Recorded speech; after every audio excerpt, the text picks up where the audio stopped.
anime. What was once a niche hobby now has mainstream appeal, and companies know it. I used to feel weird for wanting to buy a volume of My Hero Academia, and now Five Below sells Demon Slayer t-shirts. It's never been easier or more profitable for a company to slap an anime character onto a product and call it a day, which got me thinking. Everyone is always telling me I'm too negative, that I need to just turn off my brain and simply enjoy things more. So I've decided I'm going to become the ultimate consumer. I'm going to eat, sleep, anime, repeat. Now I'm sure I don't need to tell you how to sleep with anime. That's right, by watching Sleeping with Hanako. And as for anime itself, well, that's easy. But that leaves the last step. How do I eat anime? Well, I could just take the easy way out and eat only ramen, but that wouldn't be very consumerist of me. So instead, I threw away all of my shame and dignity and went to every store I could think of, buying every single food item or beverage that had some type of anime branding on it. Victoria's Secret was a dud, but some other stores proved to be much more successful.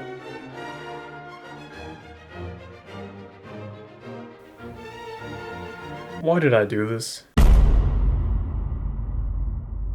If you want to see the full breakdown and taste test of every single thing you see here, then click the link above or below to check it out on my other channel. I need to start off with something easy. I think I have some year-old Jujutsu Kaisen McDonald's sauce. Over the past couple of years, McDonald's has had a surprising amount of anime-themed collabs, and I've been there for all of them. The first major one was their WickDonald's campaign in February 2024. Essentially, in most anime and manga, instead of outright saying McDonald's because that would be copyright infringement, these series say WickDonald's as a stand-in. And McDonald's, being the anime lovers that they are, decided to run a fun promotion where they rebranded to WickDonald's. They got Studio Period to animate a number of McDonald's isekai shorts, introduce a new McDonald's savory chili sauce, even had McDonald's branded packaging. I'm gonna be honest, I don't remember what the sauce tastes like at all, but it was a cool promotion. I liked that they were poking fun at how anime studios avoid copyright infringement. And as for the animated shorts, they're exactly what you would expect. Our next big anime collab will be the Jujutsu Kaisen collab in July 2024. Luckily for me, I still have some sauce packets left over to try again. I liked them the first time, and I still like them now. While I did like the sauce itself, I was a little let down by the overall collab though. All it was the sauce packet, which sure was a new flavor, but it was only a new flavor to the States. It already existed in Japan before. And the packaging is fun, you get one random character, which seemingly encourages you to try collecting them all, but they're sauce packets, what are you supposed to do with these? Keep them because they're a collector's item in your pantry for over a year, and so you have to record a video about anime food so then you randomly remember that they exist? Well, yeah. I just wish there was something more here. Give me something truly collectible, not something so perishable. Or heck, even a meal would be more interesting beyond just a sauce packet. Luckily for me, in September 2024, McDonald's launched their Genshin Impact collab that came with, you guessed it, a full-on Genshin Impact meal. There's no unique food item this time. The Genshin Impact meal was simply a McCrispy meal with an apple pie and some Genshin Impact themed packaging. You could even just get the apple pie by itself, which I did because my McDonald's was somehow out of the meal. Now you may be asking, if there's no unique food item, then what was the point? Well, if you purchase the Genshin meal or the Genshin apple pie, then you could get different digital rewards inside of Genshin Impact, such as some consumables, a nameplate, and even a glider. I think these are really good additions. My problem is they only really incentivize Genshin fans to buy the meal. If some everyday Joe walks into McDonald's with a hankering for an apple pie, is he going to choose the normal one or the one with an anime girl on it? At least with the other two, they were more interesting to try for the regular consumer because you know it was actually a new food item. You weren't banking on just the appeal of the anime, you're drawing in customers with something limited that anyone could try. No one but Genshin Impact fans are going to care about a free glider. So McDonald's anime collabs are hit or miss. I feel like there hasn't been a perfect collab yet. Jujutsu Kaisen had the new food item, but no other incentive. Genshin Impact had the digital rewards, but no new food item. But you know what pisses me off the most? Is that Japan is constantly getting all the cool. They'll get limited time menu items like the chicken Tatsuda, while collabing with anime like Ultraman and One Piece. They'll even get crazy exclusive collectibles like the Neon Genesis Evangelion transforming McDonald's figures. You know how much I would pay for that? Well, not that much. To be fair though, this makes sense. Anime themed food is like the plague in Japan. It's everywhere. Only recently has it begun to infect the West. Now those are the most recent McDonald's collabs, but what about some more historical collabs? Well, McDonald's is no stranger to Pokemon collabs. Many of their Happy Meals in the past have been crossovers with the, technically anime, brand. Most of which including Pokemon cards, which means many full-grown adults buy all of them so that kids go home empty-handed. But I think my favorite anime fast food collab story has to be the Great Burger King Pokemon Retail of 1999. In order to promote the upcoming Pokemon the First movie, Burger King partnered with the franchise and included Pokemon-themed toys in their kids' meal, packaged in containers that appeared like Pokeballs. Now the problem with these is that when you open them, kids could cover their mouth and nose with it, creating a choking hazard. And after an infant suffocated on one of them, Burger King was pressured to recall the toy. After dragging their feet with the recall, another child ended up hurt, and Burger King finally agreed to the recall. However, they tried to cover it up by making the announcement earlier than the Consumer Product Safety Commission wanted them to. Despite this, the recall push was massive, with loads of advertising, and went down as, at the time, the largest ever recall. Anyways, speaking of Pokemon gummies. Everyone has eaten these before. Don't lie to me, I know you have. Some of us have even eaten the box itself. And you know, these are fine. The gummies are shaped like different Pokemon and each have a different flavor. So that's what Pikachu tastes like. The main problem with these is that they get stuck in your teeth. Like, a lot. A lot more than what you'd expect from fruit gummies. Well, these Pokemon gummies were just like the Pokemon anime itself. A nice starting point to jump into the rest of these anime candies. Next are these little hard candies. We've got Dragon Ball candy, Naruto ramen candy, and Senzu beans. Let's start with the Dragon Ball itself. Funny story about this one is it didn't have a barcode on it, so we went to pay for it at Five Below. The employee working there just let us take it for free, so shout out to you, Five Below employee. These are terrible. These are pretty standard tin candy. It's really hard, has no flavor, and feels like you're eating chalk. What you're really here for is the tin, so buy the tin, throw away the candy. Next is the Naruto ramen candy. This was not at all what I was expecting. So it's like chewy string candy. I don't really know how to describe it. It was tough and chewy, but in an awful way, not in a fun gummy worm type of way. I also have no idea what it was supposed to taste like. This is yet again another case of buy the tin, throw away the candy. The last of this batch are these Senzu beans. I think this is the best gimmick out of the three because it's actually supposed to replicate something from the anime. The only problem is, instead of healing you to full health like in the show, these just taste like ass. We went in thinking these would taste like jelly beans, but no. These are hard. Rock hard. Say it with me now. Buy the tin. Wait. There's no collectible tin.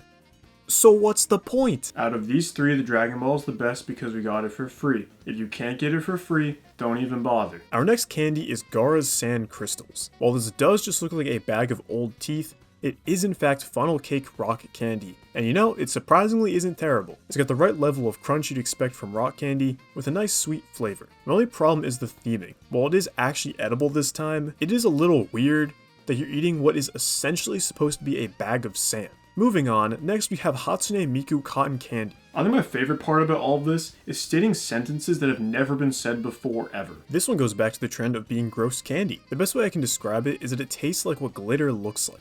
Our final candy are these Dragon Ball gummies, and for some reason they only have 4-star designs. Isn't the whole point to collect all of the Dragon Balls? It would be like if Pokemon gummies only had Pikachus. But I digress. These are probably the best candy we've had this whole time. The texture is better than the Pokemon gummies, and the flavor ain't bad either. And I think in terms of theming, this one is definitely up there. It is a little weird that it's only 4-star Dragon Balls, but hey, it's more interesting than just random ass stars. Now there's one candy I couldn't get my hand on, which I really wish I could have. That being the Sukuna Gummy Finger. There exists out there a black cherry flavored gummy in the shape of Sukuna's finger from Jujutsu Kaisen. It looks really disgusting and is really funny. I'd seen it out in the wild in the past, but couldn't find it again this time. But you know what I did find? Wait, what? Now I know what you might be saying. Hello Kitty isn't an anime, and to that I say, you are wrong. Go type in Hello Kitty on my anime list, and you'll be in for a world of shock. Hello Kitty ramen is also just funny. We got Hello Kitty spicy ramen and My Melody Pho rice noodle soup. These were kind of boring. Let me paint you a picture. Close your eyes and imagine instant ramen. Now, imagine Hello Kitty's face in the box. Now open your eyes. Yep, that's exactly what it is. It's pretty standard instant ramen. Hello Kitty just happens to be on the box. Honestly, I would even argue it's subpar instant ramen. It claims to be spicy, yet had no spice whatsoever. My Melody's pho is the same thing. It's just instant pho with melody on the box. These instant ramen packets were really nothing special, but there was one I really wanted to get my hands on, but it's unfortunately discontinued. That being the That being the Hatsune Miku Ramen. The Hatsune Miku Ramen is notorious for being radioactively blue. If you consume it, there's no telling what might happen. Apparently this ramen, codenamed Electric Blue, is so blue that images can't even properly document how blue it is. Maybe it's for the best that we couldn't get our hands on this one, but at the very least, it would have been interesting. Nothing we've had so far has been very interesting, let alone good. This isn't working. How can I be the ultimate consumer if I'm not mindlessly enjoying everything I'm consuming? Maybe I just need a change of scenery, you know? Something more refined, more sophisticated.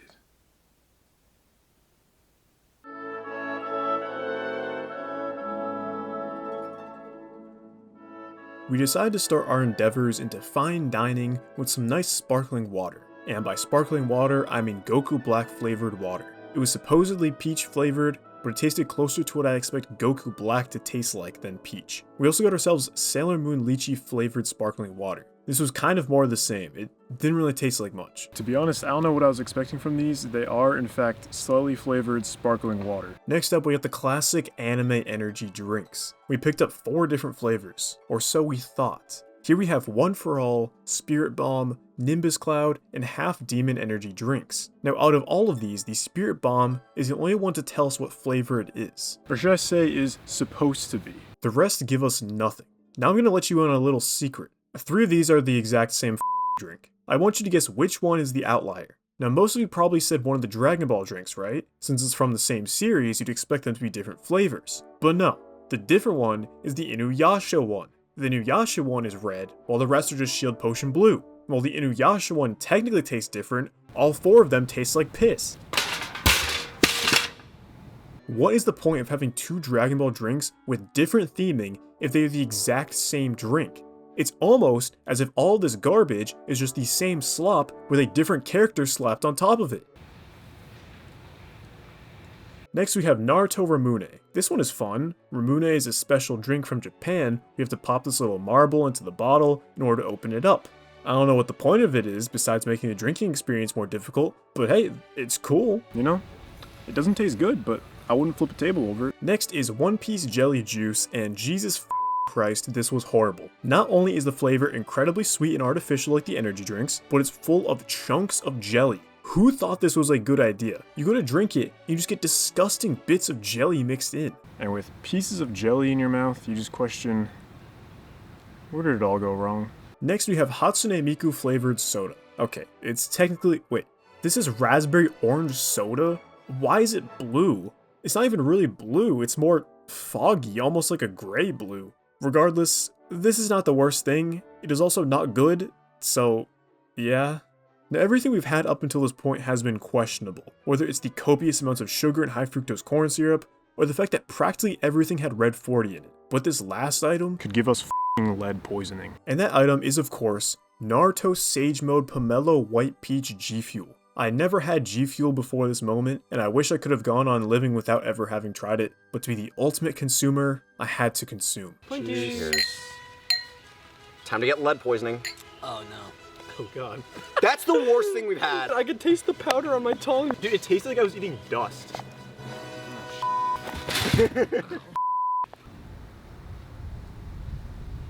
I can't take this anymore. I couldn't do it. I couldn't eat, sleep, anime, repeat. I couldn't become the ultimate consumer. All of these foods and drinks taught me a lesson. You have nothing to prove.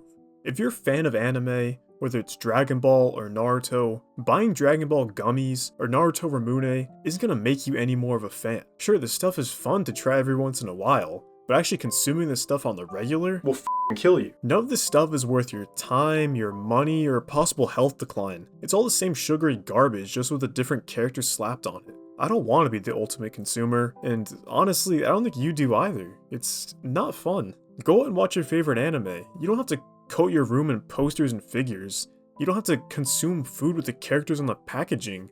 You just gotta enjoy it. Yeah, let me get that Genshin Impact apple pie, please.